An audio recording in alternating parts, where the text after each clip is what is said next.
At 16, with just a fleeting glance, I quietly placed the young man beneath the peach branches at Baima Temple at the tip of my heart.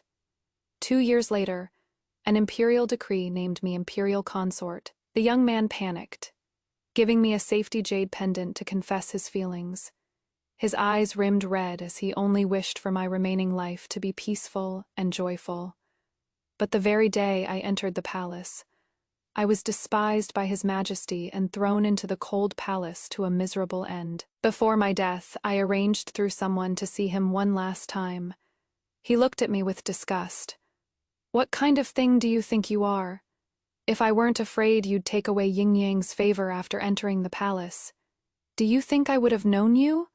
Yin Yang was the Empress's boudoir name, so it turned out all of this was for her. I died filled with regret and hatred.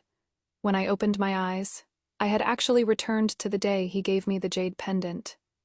The timing of my rebirth was unfortunate. I had already been tricked by Yueshi into coming to the back mountain of Yuquan Nunnery. That face I had once glimpsed fleetingly in my youth now filled my heart with utter disgust.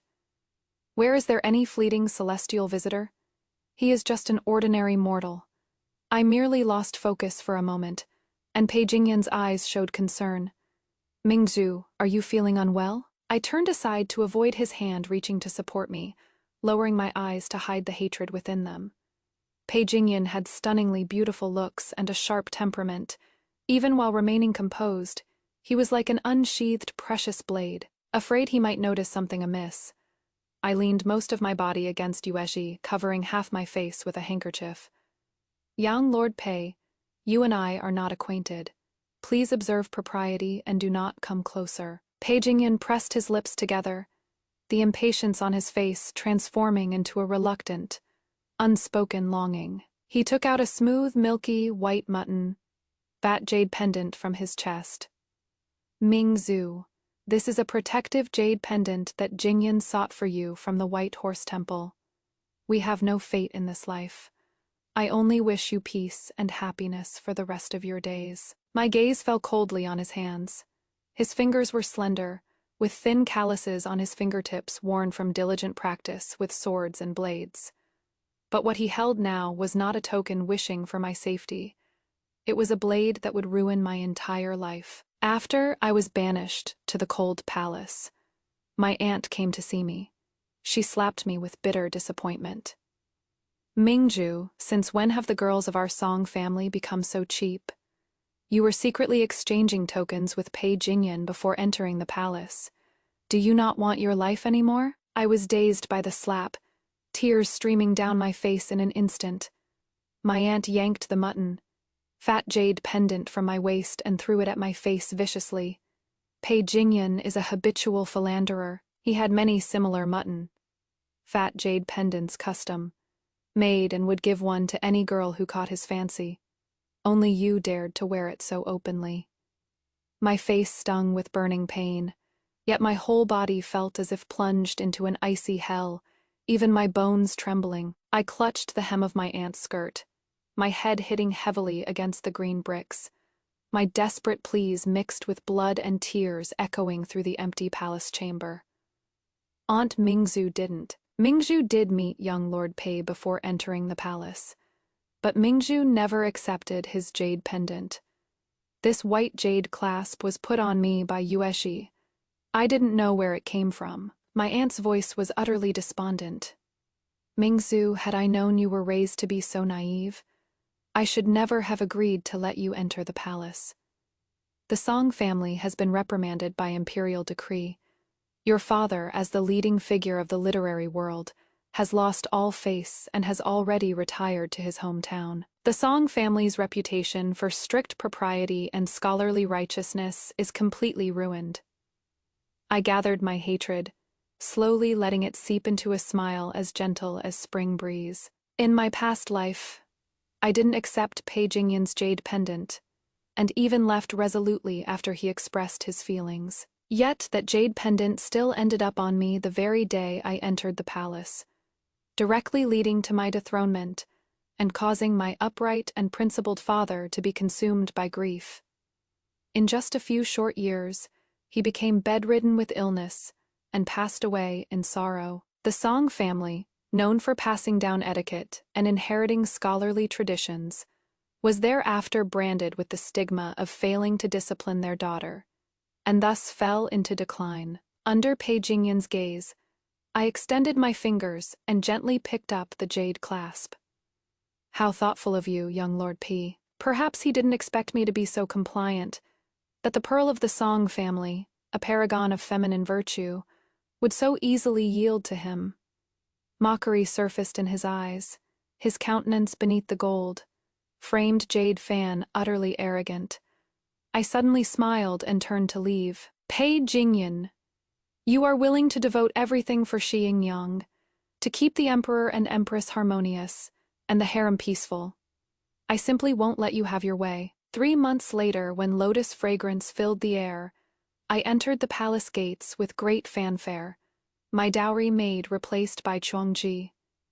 In Fungi Palace, I removed the elaborate palace attire and gazed intently at the exquisitely beautiful face in the mirror. On looks alone. I was no less than the empress who outshone all beauties. And moreover, the empress dowager was my own aunt. Even if the emperor and empress were deeply in love, I still had the power to fight. No wonder she was afraid. In my previous life, on the day I entered the palace, I first went to pay respects to the emperor and empress. As the emperor gazed at me with amazement in his eyes, the empress nonchalantly pointed at the jade pendant at my waist. It does look somewhat familiar. Yuechi lowered her head behind me. This jade pendant is Mrs. treasured possession. She would never part with it easily. The emperor's face darkened until it could drip water, when he ordered people to drag me away. Whether from guilt or reluctance to watch, the magnanimous and gentle empress closed her eyes. The corners of my lips slowly curved into a smile, my eyes lifting slightly, adding a hint of elusive allure to my ethereally beautiful appearance. Your Majesty the Empress, we're about to meet again. I just don't know if you'll like this meeting gift. That day, Mother captured Yueji and gave the signed confession to Father. Father cursed the Pei family for being underhanded and made a big show of throwing Yueji at the gates of the genuine Marquis Manor. A single phrase: to have a son like Pei Jingyan is to shame one's ancestors, pushed the genuine Marquis Manor into the eye of the storm.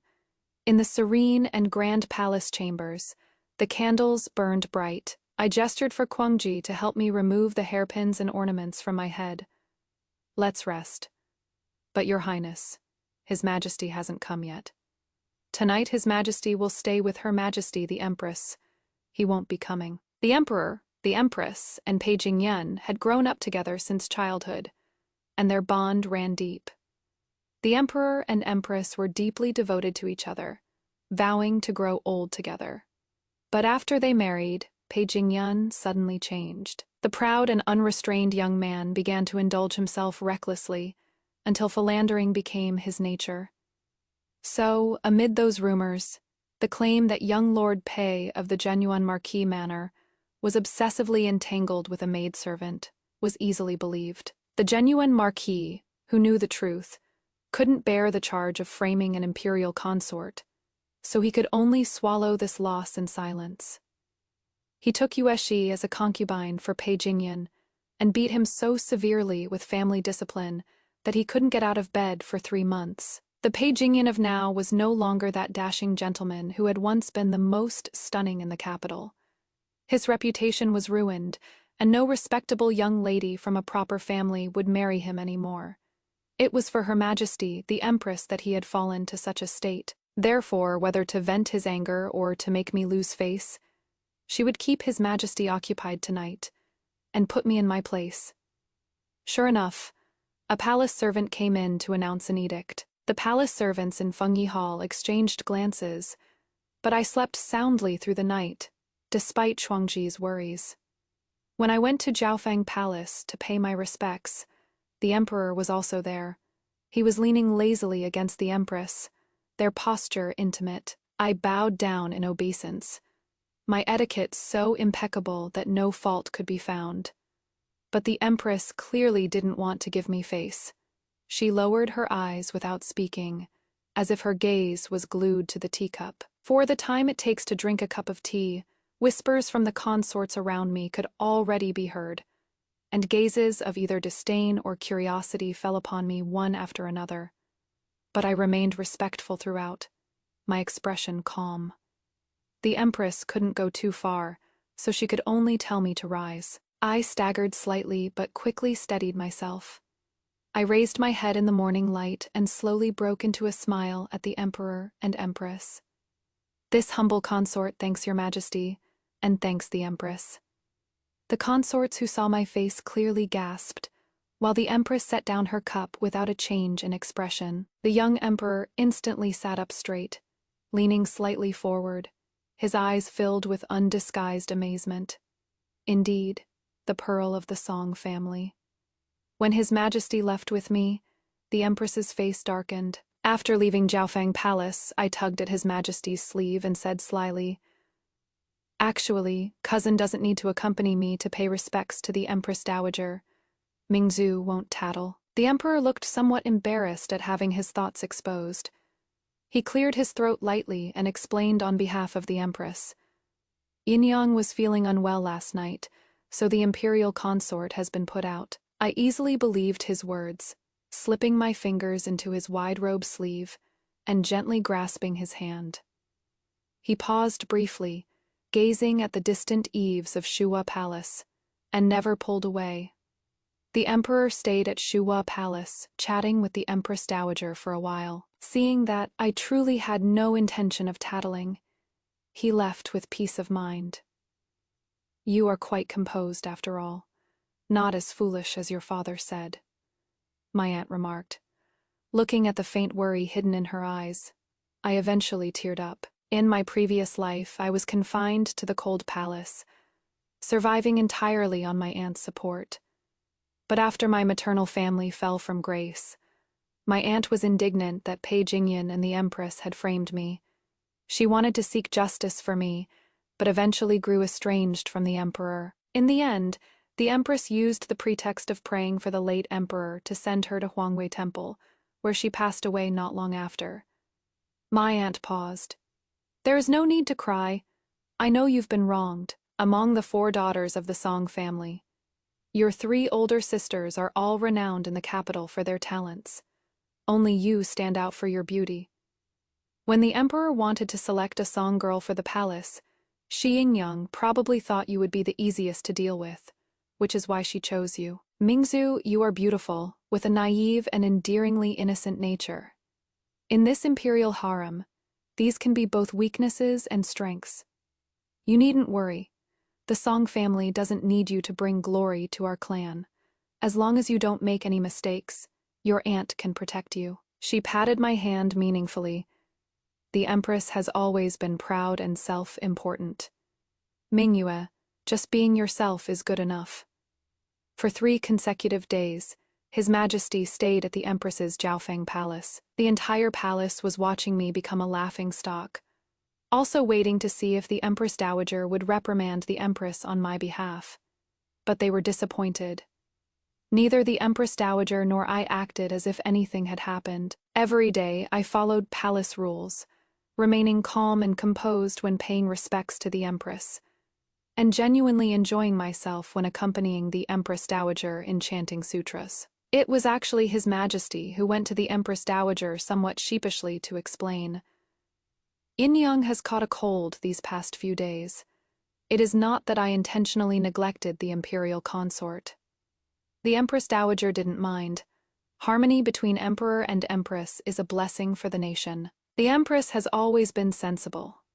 Since she is unwell, your Majesty should indeed keep her company well, so as not to worry Duke Dingguo. Mingzhu is young and simple. Natured, she won't take these things to heart. Shortly after His Majesty left Shuwa Palace, he came to my Fengyi Hall. He brought only a young eunuch, didn't have the palace servants announce him, and quietly hid under the silk tree not far from me. At that time, with my long hair loose, wearing a plain goose, yellow gauze blouse, I was excitedly catching fat koi from the pond in the back courtyard with Guangji. I finally managed to net one, But before I could even be happy, the fat koi leaped out with the momentum of a carp leaping over the dragon gate, fiercely splashing water all over me and soaking my thin blouse through. I looked at Kwangji, wanting to cry but having no tears. Kwangji's gaze passed over my shoulder, and she bowed to the approaching emperor. "This servant greets your majesty." The emperor didn't look at her, and grabbed hold of flustered me. His burning gaze was like a deep whirlpool. "Noble consort, it is I who came too late. Once there is a first time, there will be countless more." The emperor had tasted the marrow and craved its flavor. In just half a year, I became unrivaled in the harem. I heard that the empress had quarreled with him several times. The emperor had humbled himself to coax her a few times, but the empress still showed no sign of calming down. The most serious time, after a huge fight between the emperor and empress, the emperor stormed out of Jiaofeng Palace in a rage, while the empress smashed precious porcelain all over the floor. When he came to Fengyi Palace, his face was already full of exhaustion. I lit a calming incense, then coaxed him with soft words to drink a bowl of sweet soup, massaged his shoulders and neck, and didn't speak to disturb him. The emperor furrowed his brow, and after a long while, asked me, "How did the empress become like this? She has always been gracious and proper, but lately she has been so ill-tempered."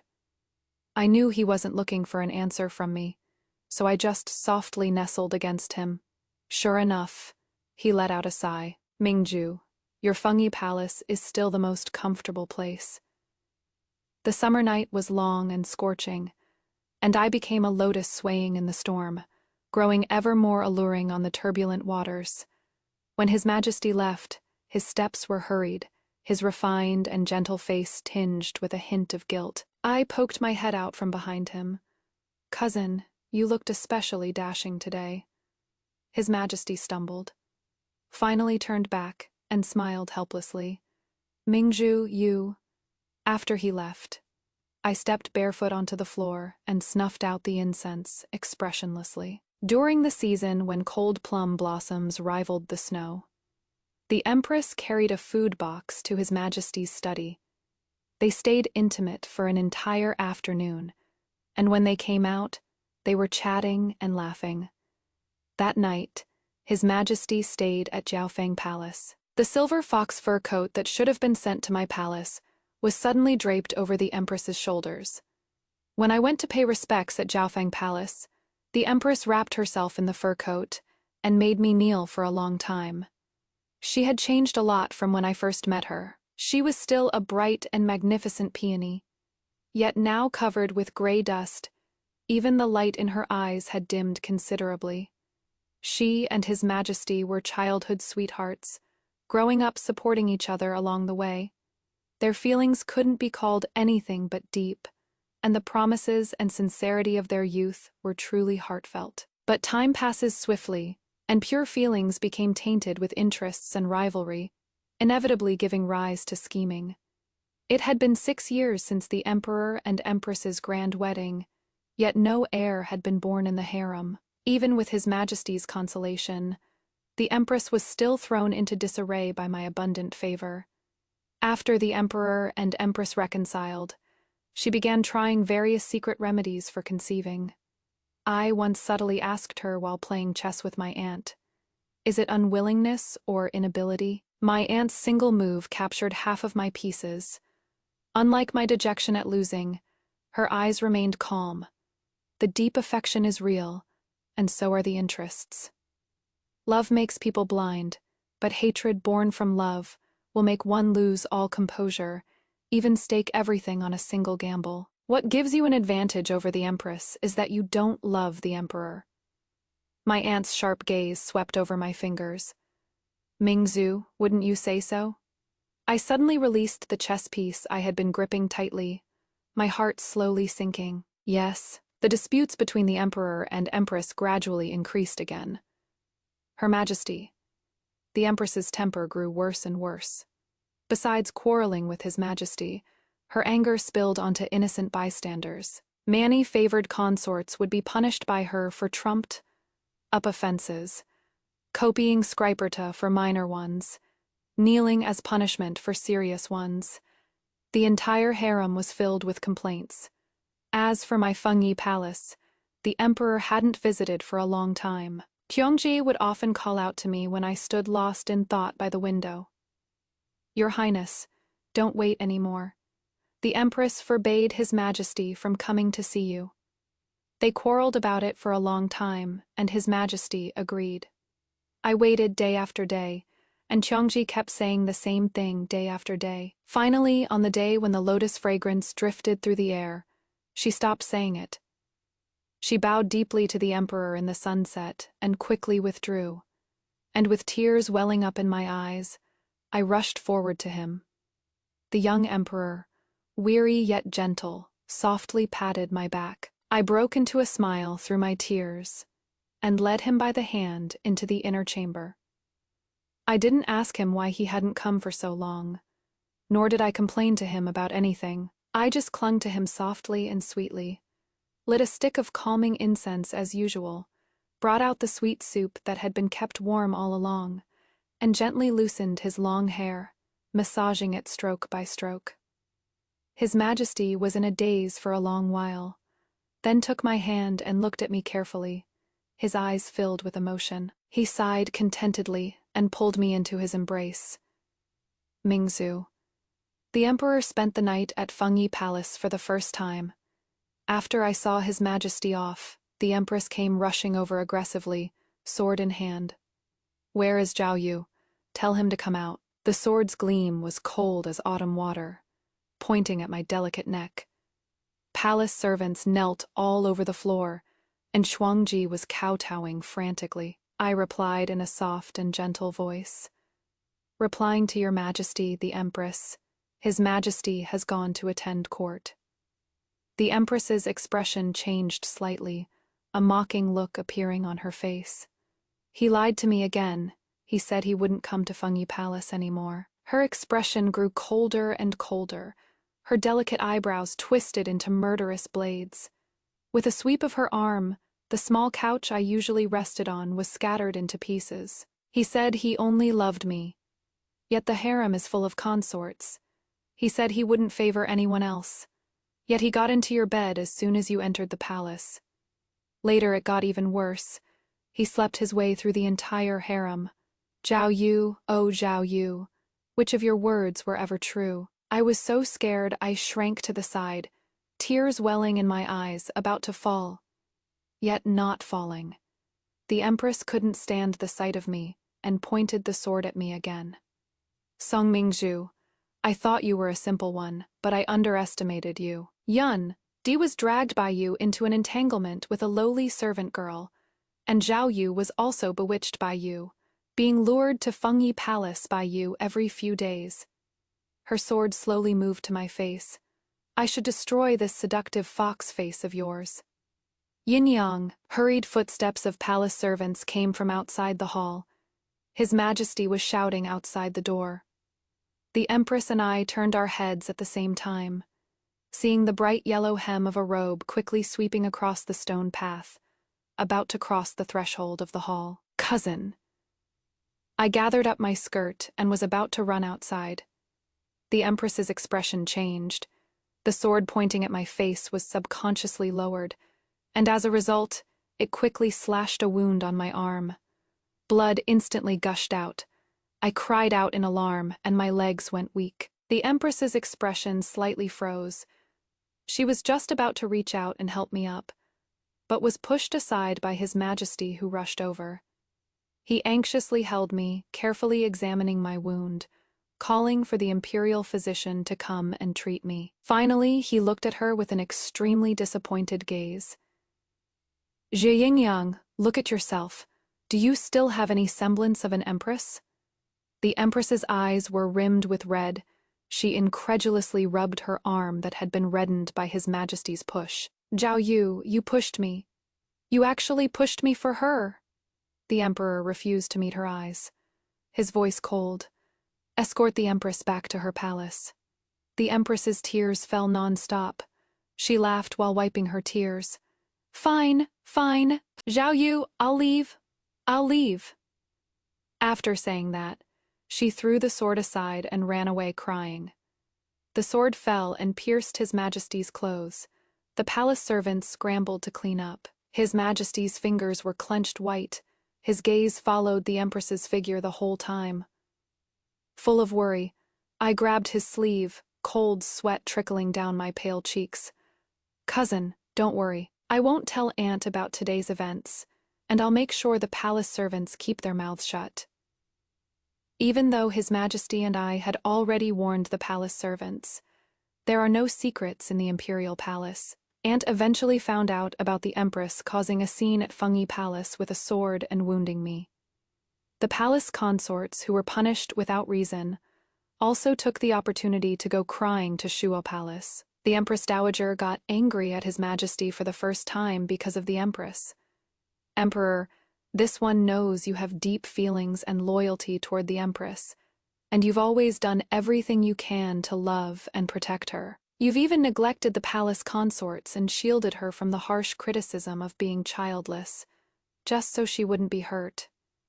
But Emperor, it has been 6 years. You are 24 this year, yet you have not a single child. You should think about the imperial family and yourself for once. Although we aren't mother and son by blood, you've been raised by my side since you were 6. We've supported each other through storms to get where we are today, and you know how hard it has been. Just because you still have no heir, so many people are getting restless underneath, harboring thoughts they shouldn't have. After all these years, you've more than done right by her, Shi Yingyang, and by him, the Duke of Dingguo. If they still hold any resentment, then they're the ones wronging the Emperor's sincere devotion to protecting them. Emperor, it is fortunate that the one the Empress stabbed was Mingzdu. If it had been any other consort, how would you explain it to their fathers and brothers?" His Majesty remained silent for a long time, then finally issued an edict to remove the contraceptive soup from all the palaces. While I was in a listless slumber, he quietly came to Fengyi Palace once again. He summoned the palace servants to ask about the situation that day, focusing on what the Empress had said to me, what expressions I had used, and how I had responded. 15. My responses were indeed nothing out of the ordinary, and His Majesty breathed a sigh of relief. Another palace maid added, "Before the Empress stabbed the imperial consort, she accused the imperial consort of harming her brother Yun." His Majesty's expression turned cold. "Brother Yun? Paging Yun? He just won't stay gone." He summoned Chuangjia. "Did Mingzdu know Paging Yun?" Chuangjia thought for a moment. "You mean the young Lord Pei from the genuine Marquis Manor who took a maidservant from the Song family as a concubine?" After His Majesty understood the whole story, his expression betrayed neither joy nor anger, and he left without a word. Chuangji seemed distracted while tucking in my blanket, so I gave her hand a squeeze. This matter remained a hidden threat after all. Even though father had handled it properly, there were still busybodies making groundless accusations under the instigation of those with ulterior motives. They said, how could someone as proud and brilliantly talented as Pei Jingyun possibly take interest in a maidservant who was merely passable looking? The one secretly involved with him must be someone else. When I heard this, I was shelling lotus seeds in the hall, picking out the bitter cores, and the lotus seeds tasted wonderfully fragrant when bitten into. The rest would be simmered into sweet soup, perfect for cooling His Majesty's agitation. Because of the contraceptive soup incident, he had been fighting bitterly with the Empress again lately. Xingyang was truly an extraordinary woman.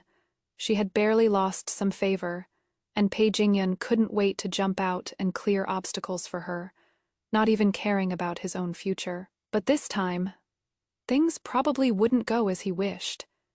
As soon as the rumor surfaced, father dragged the Marquis of Junyuan to court. In court, before all the civil and military officials, he furiously rebuked the Marquis of Junyuan for failing to discipline his son, causing his son to behave improperly. Father eloquently listed dozens of charges to denounce the Marquis of Junyuan and his son. In the end, disdaining to serve in the same court as the Marquis of Junyuan, he resigned in anger. This left the uninvolved officials greatly alarmed, and the Marquis of Genuine, who had been nervously treading carefully, completely lost his composure. Father flicked his sleeves and glanced sideways at the Marquis of Genuine. "I heard that young Lord P has a hunting beauties journal in his hands, detailing when, where, and to which young lady he gave a white jade clasp to show off." The officials who had been silent just moments ago froze, then bowed down one after another, demanding severe punishment for young Lord P and the Marquis of Genuine's household. Everything was already settled. Father strode away triumphantly under the ashen face of the Marquis of Genuine. His aspiration was to teach and nurture people. He had long harbored thoughts of retirement, just waiting to resign and return to Lin City to become the headmaster of Yuelu Academy. The Marquis of Genuine was also a decisive man. Before the emperor could issue a decree to punish the Marquis's household, he petitioned to replace his heir with his second son, Pei Huifeng, born of his second wife. The emperor agreed. When Pei Jingyun was young, he often wallowed in self-pity, resenting his father for remarrying after his mother's death. It was Shi Yingyang who consoled him, cared for him, and treated him like her own younger brother. She had always been the son he chased after. But in his eyes, there was only his own son. To keep his son forever radiant, he could snuff out other lights without hesitation. How despicable. He simply didn't deserve to be held dear in anyone's heart. When news of Pei Jingyan came again, it was already spring of another year. He was dead. He died in the army, died in a pointless fight with a soldier, just because a dirty joke the soldier told in private vaguely mentioned the empress. He flew into a rage for his beauty and stabbed the soldier. Then he was swarmed and beaten by those who had long resented him. By the time the crowd dispersed, he had remained forever in that spring. Marquis Genuine was filled with regret. He and his first wife had shared a deep love, and Pei Jingyun was originally his most beloved child. In his grief, he went to make a scene at the Duke of Dinggua's mansion. After returning, his spirits declined, and he rarely even stepped out the door. Yet Pei Jingyun's death did not cause any ripples in the capital, because at that time, his son, the empress, had no time to care about his life or death.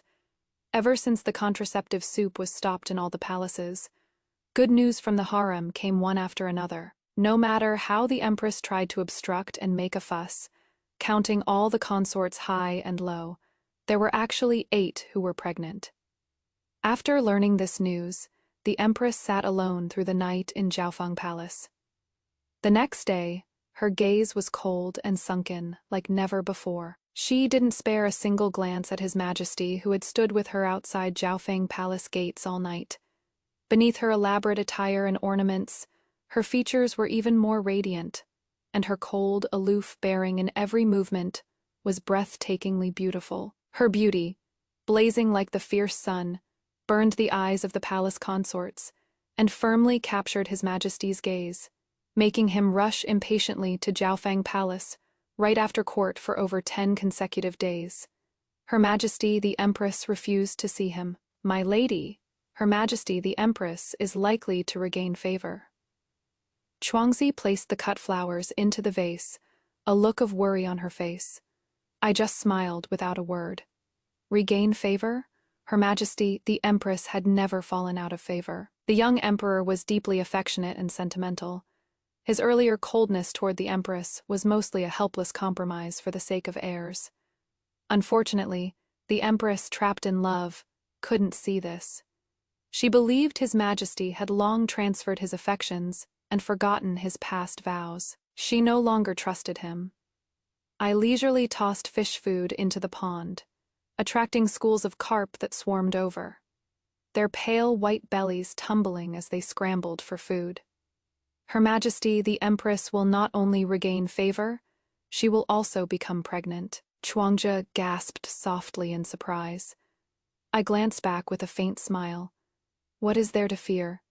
The ones who should worry now are those pregnant consorts. While playing chess with my aunt, she gazed at me for a long while. You certainly aren't anxious yet. All the palaces are scrambling to give birth to the eldest prince. Her Majesty the Empress is already carrying an imperial heir, and she is thinking of giving birth to the eldest prince at this time. Doesn't she think her life is too long?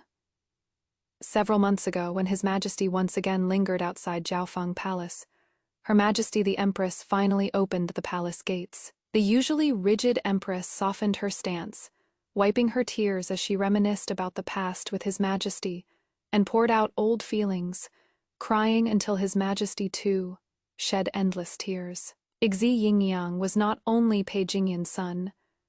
She was also the cinnabar mole engraved on His Majesty's heart that had never faded.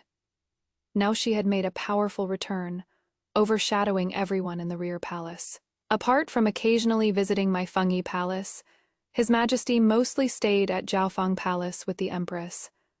This dowager was worried you were too young to keep your composure, but you are quite the schemer. My chess skills had greatly improved, able to hold out against Aunt for the time of another cup of tea. A smile appeared on her face. Mingzhu looks much more relaxed this year, not like the previous years when you were always tense, looking like you were overthinking everything. It is because Pei Jingyan got her retribution, so Mingzhu is happy. Aunt was silent for a moment.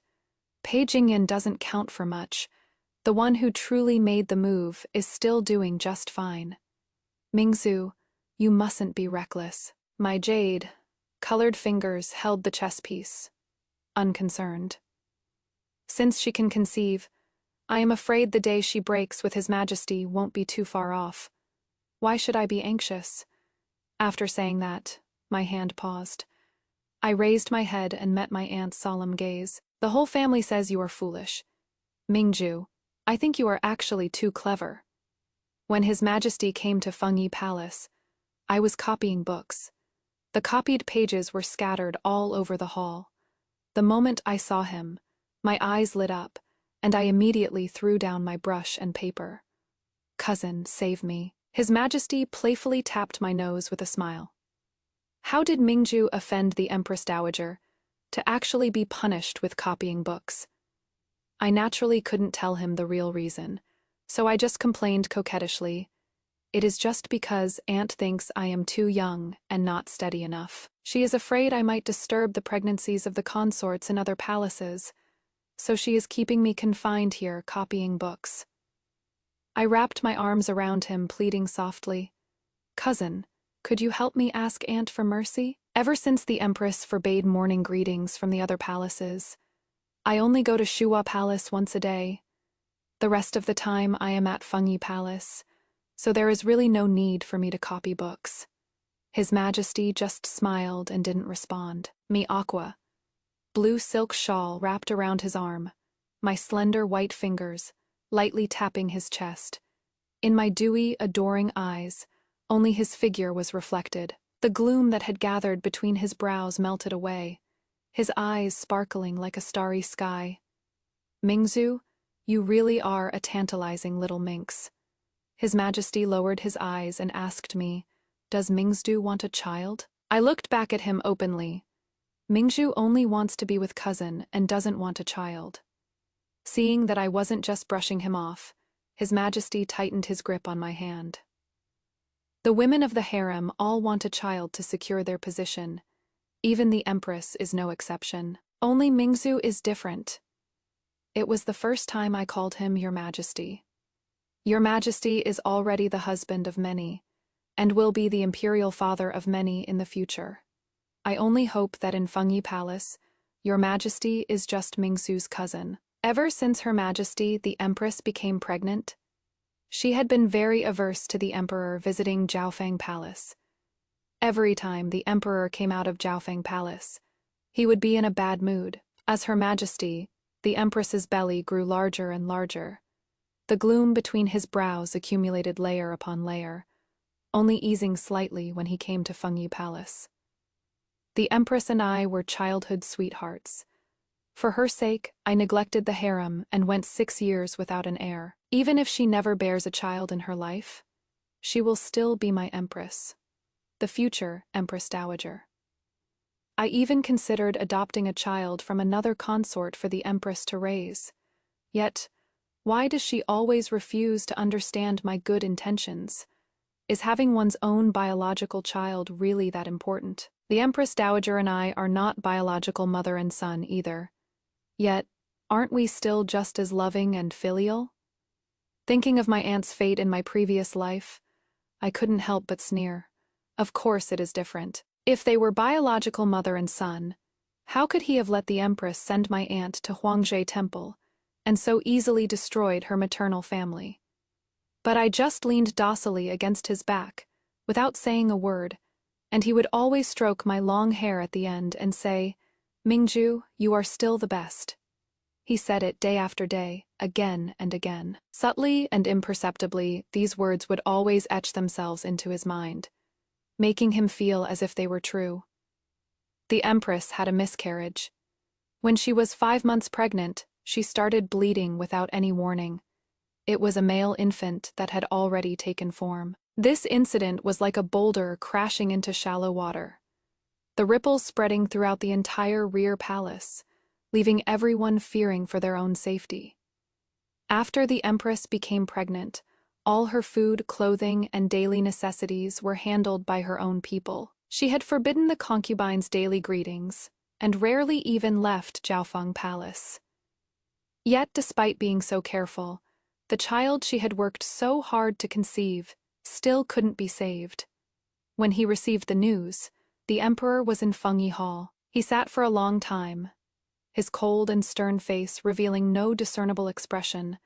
He methodically instructed the palace servants to handle matters, as if he had anticipated this situation all along. When he left, his shadow stretched long behind him, the dark color bleeding into his imperial robes, making his expression excessively somber. "Mingju, I am afraid I won't be able to come see you for a long time. Take care of yourself, and if you need anything, go to the Empress Dowager." I remained silent behind him. We both knew that the rear palace was about to be thrown into turmoil, and the Empress would surely use this as an opportunity to stir up trouble. Even though the imperial physician said the Empress's miscarriage was caused by insufficient fetal development, the Empress still pointed her finger at the pregnant concubines in the rear palace. Whether it was Consort Di, who was nearly full term, or Zhao Yihan, who had always been well-behaved and kept to herself, both ended up with 2 lives lost under the Empress's harsh interrogation. But she still wasn't satisfied. She was like hellfire returning from the underworld, wishing she could burn everyone who displeased her to ashes. But no one expected Her Majesty the Empress would become so deranged. Consort Xiansong, Beauty Li, Zhongyuan Wang, Karen Lin. The pregnant concubines were summoned to Jiaofeng Palace one after another. Their mournful cries went on day and night, and in the end they were all carried out horizontally. The entire inner palace was shrouded in immense terror. The terrified consort Shuzhou and Beauty Xia were taken under the Empress Dowager's protection and moved into Shuhua Palace. The emperor, who had been silent all along, finally spoke. "Empress, enough. Your constitution was never suited for pregnancy. You cannot blame others for the prince's failure to be born. Stop implicating the innocent." "Innocent, Zhao Yu? They're all innocent, and only I brought this upon myself. Is that it? I truly regret it. Zhao Yu, I truly regret it. Brother Yun once said that as an emperor, you could never favor only one person. Yet I actually believed you. How could I have believed you?" At that moment, the emperor's gaze was utterly cold, his calmness bordering on cruelty. "Zi Yingyang, your brother Yun, he is already dead. He died for you." Her Majesty the Empress collapsed to the ground in despair. The emperor flung his sleeves and left Jiaofeng Palace, then placed the Empress under house arrest. The court officials cried out in the court hall for the Empress to be deposed. The sentimental emperor just stood silently before the gates of Jiaofeng Palace, saying nothing. He is still protecting her. Such deep affection. But everyone in the harem only felt a chill down their spines. The usually gentle consort Zhou shed tears in Shuhua Palace. Then what are we supposed to be? Us naturally, we're just whetstones for their faithful love. The crimes of plotting against the imperial heir and harming palace consorts were simply too grave.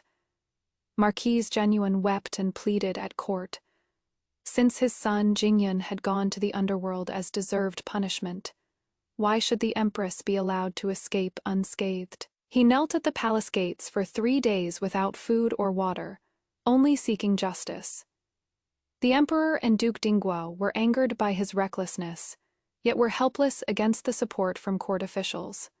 Just then, a short opera suddenly became popular among both commoners and officials. The opera was called Peach Blossom, telling of how a wealthy household's master wanted to take the old madam's niece as a noble concubine because his legal wife had no sons. The master's wife had a childhood sweetheart from the neighboring family, who feared his beloved girl would fall out of favor after the noble concubine entered the household. So he schemed to seduce the noble concubine's personal maid, attempting to frame the noble concubine for adultery using a sachet. The fair-faced, handsome young man sang his heartfelt feelings to his beloved girl in melodious tones, willing to go through fire and water and throw away his life, only asking for a smile from her.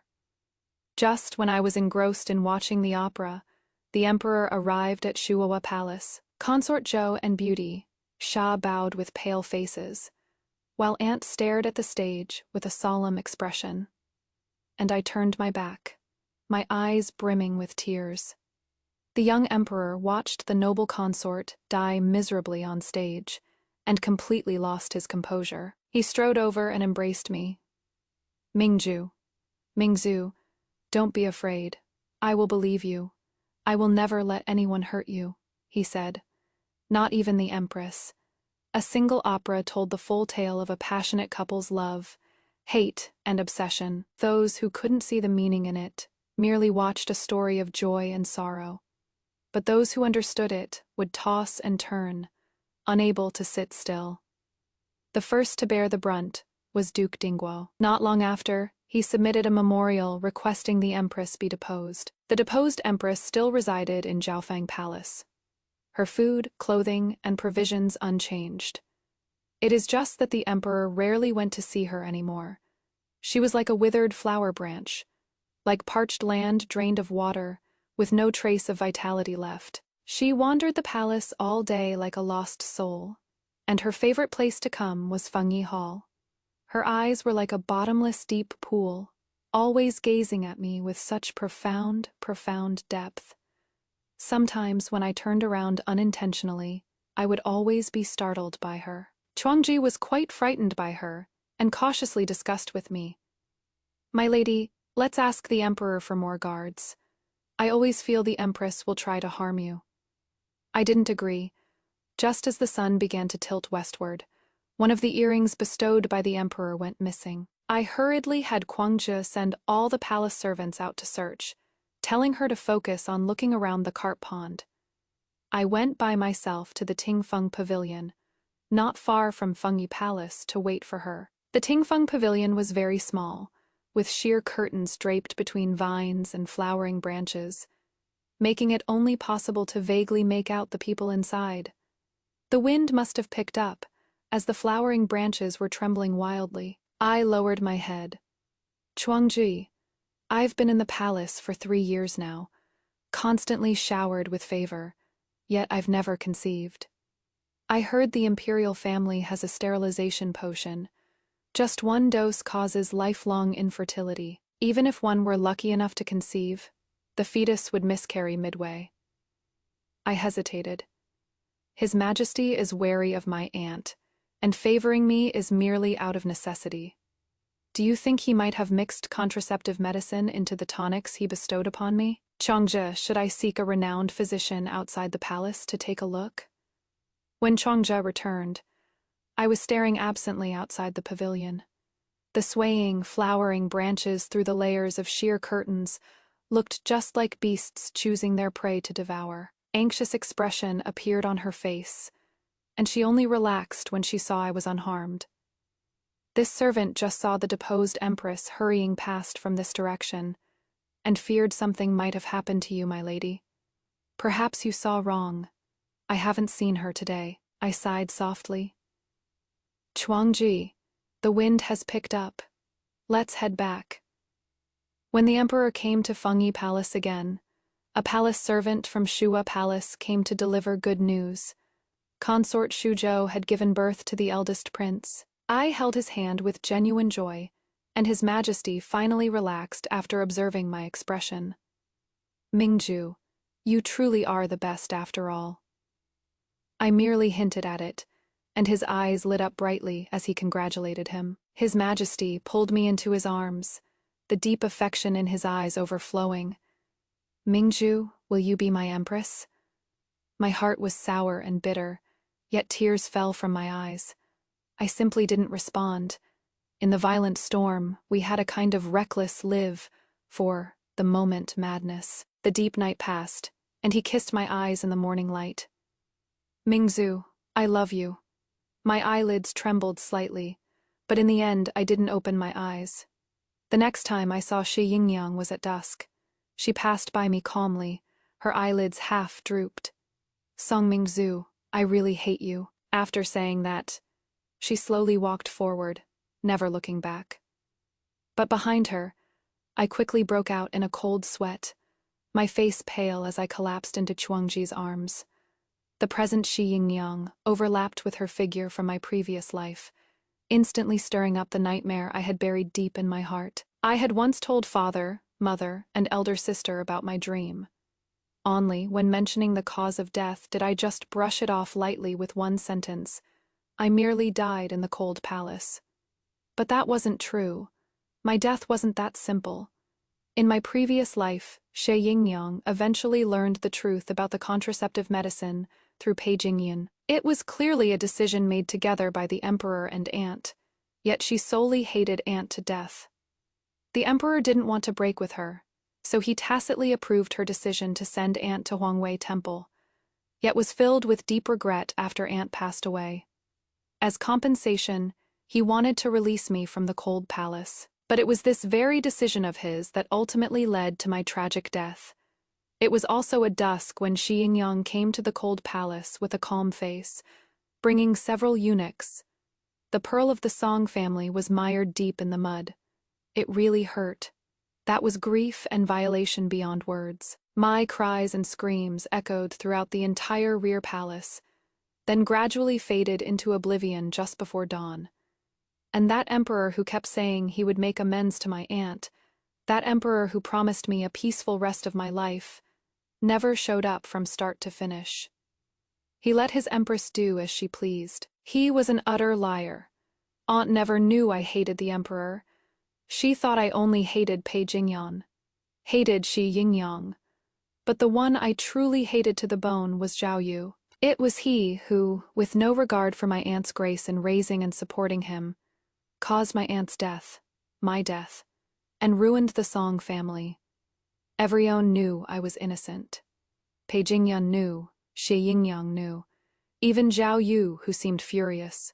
He was in on it too, but none of them cared. I was merely the whetstone for testing the steadfast love between the emperor and empress.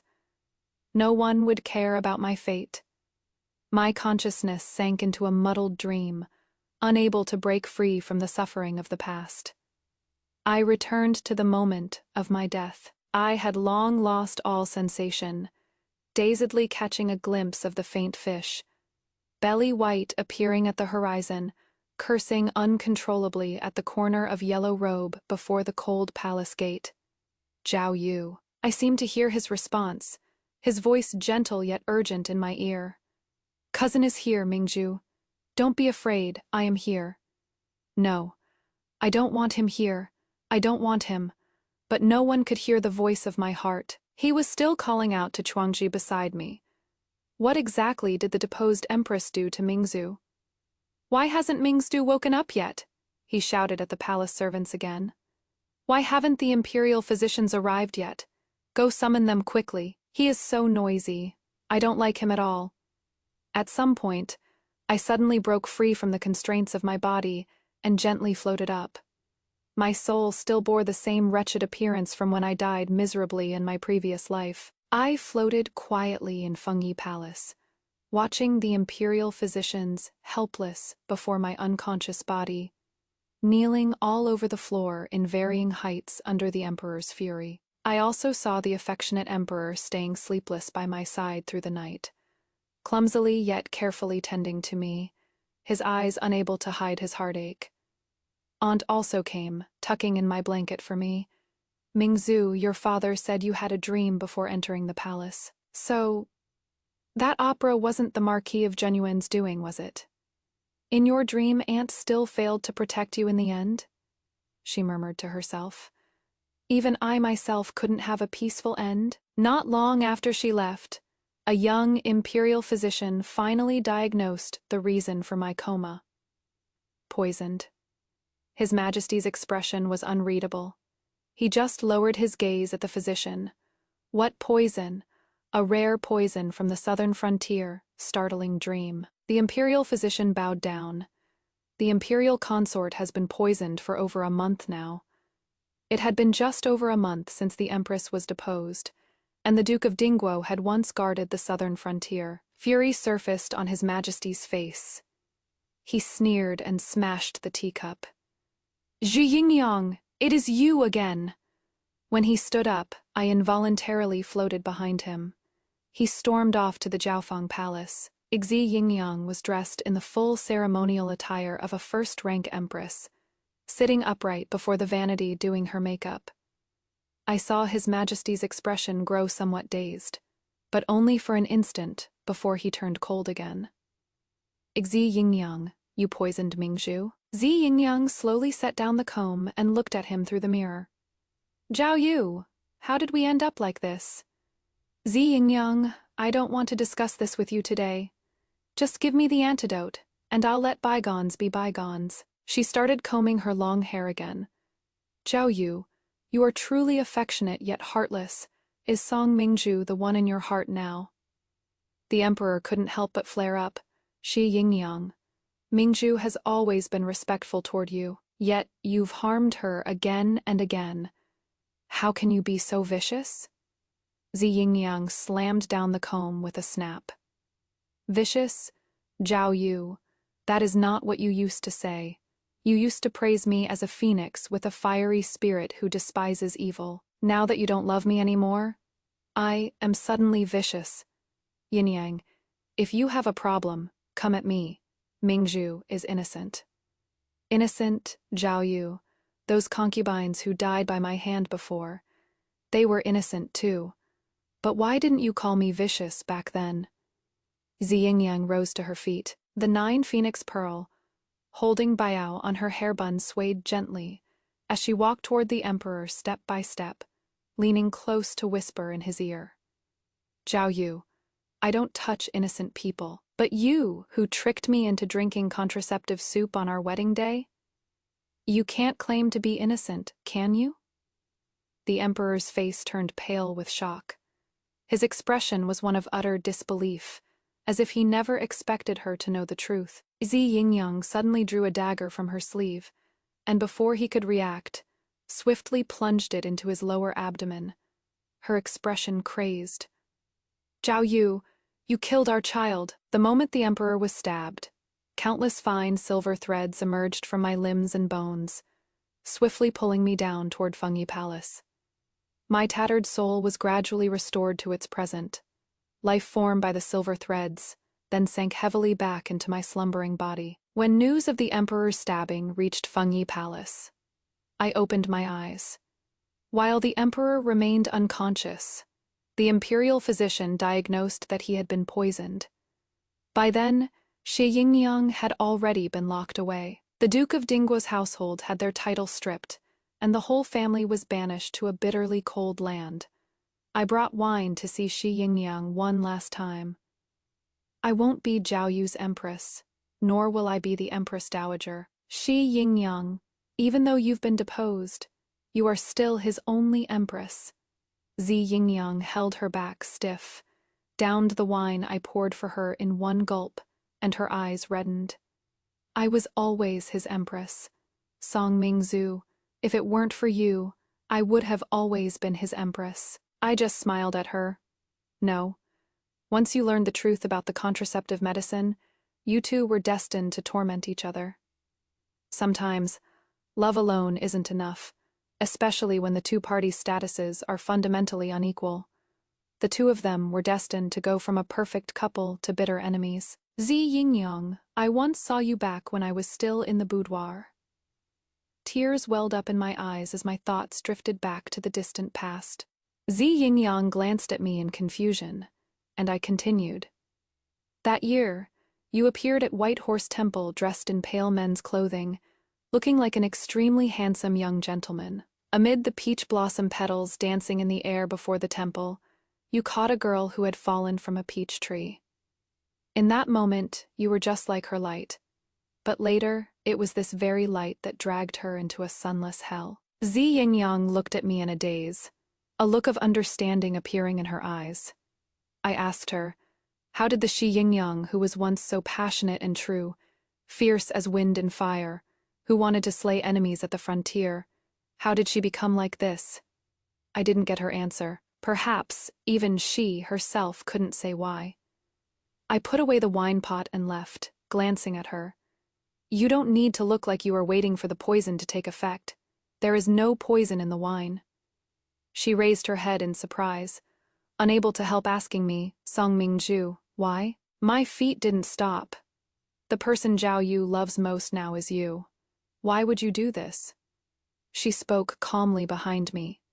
The dagger I stabbed Zhao Yu with wasn't coated with poison. 30, I went to see my aunt. Before she could speak, I had already bowed down. This time, I told my aunt everything that happened in my past life.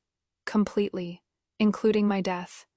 My aunt was overcome with grief, holding me and unable to speak, only choking out my name, Mingzu, Mingzu. Later, she asked me, can you really bear to leave the emperor, no matter what happened in your past life? His feelings for you in this life are genuine. I asked her in return, don't you blame him? My aunt wiped away her tears. Once again, the dignified and solemn Empress Dowager. After Shi Yingyang's brutal killing of the palace consorts, my aunt had learned the hard way about completely relinquishing power, and now the harem under her control was airtight once again. She looked at me meaningfully. It is a good thing that the emperor values feelings. I knew my aunt had her own plans, so I didn't say more. Besides, His Majesty has been drinking my sweet soup for 3 years, and how long he'll live is still unknown. My aunt warned me, still shaken. This time, you are not allowed to poison yourself again. Last time, we almost couldn't save you. It wasn't poison, of course. That year, the history books recorded only one line. In the 10th year of Yuan Zhen, the deposed empress set fire to Fengyi Palace, and the emperor coughed blood without cease. When my elder sister came to pick me up, my tears wouldn't stop flowing. Her expression faltered. If you really can't bear to leave, then just go back. The emperor dragged his sick body and rushed into the fire to save you. Several people could barely hold him back. He called your name as if his heart was being torn apart, every cry soaked in blood. Even I couldn't bear to hear it. I shook my head and said nothing. Me sister said, in the end, he even coughed up blood, so much blood. I quietly followed behind her. After a long while, my sister sighed softly with a relieved tone. Thank goodness, your brain isn't broken. She spat fiercely. Zhao Yu is just sick in the head. Think about it. He used to love Shi Yingyang like crazy, yet still didn't hesitate to give her contraceptive soup. He indulged Shi Yingyang's wrongdoings out of love and guilt, with no regard for anyone else's life or death. And then what? As soon as he fell for you, this gentle blade, he kicked Shi Yingyang until she coughed up blood. When Shi Yingyang collapsed, she shouldn't have called you cruel. The truly cruel one is obviously Zhao Yu. Let's stop talking about those unlucky things. Elder sister silently handed me a handkerchief, rambling on. Eldest sister is now a famous master of landscape painting. Each painting worth a fortune. She painted a whole basket for you. We'll sell them for money when we get back. ATSKTSK, know what second sister's been up to. She has been scolded to death by Auntie lately. Said instead of studying proper poetry and books, she went off to study commerce. Gotta say, she is making quite a bit. She had someone bring back lots of gems from overseas, for you to pick when you get back. Of course, the most impressive one is me. Your third sister here is now a teacher at Yuelu Academy, properly teaching a dozen or so students. Mingzhu, what about you? Is there anything you want to do? I replied between sobs. I want to write Jizixi plays in the future. I can write really, really well.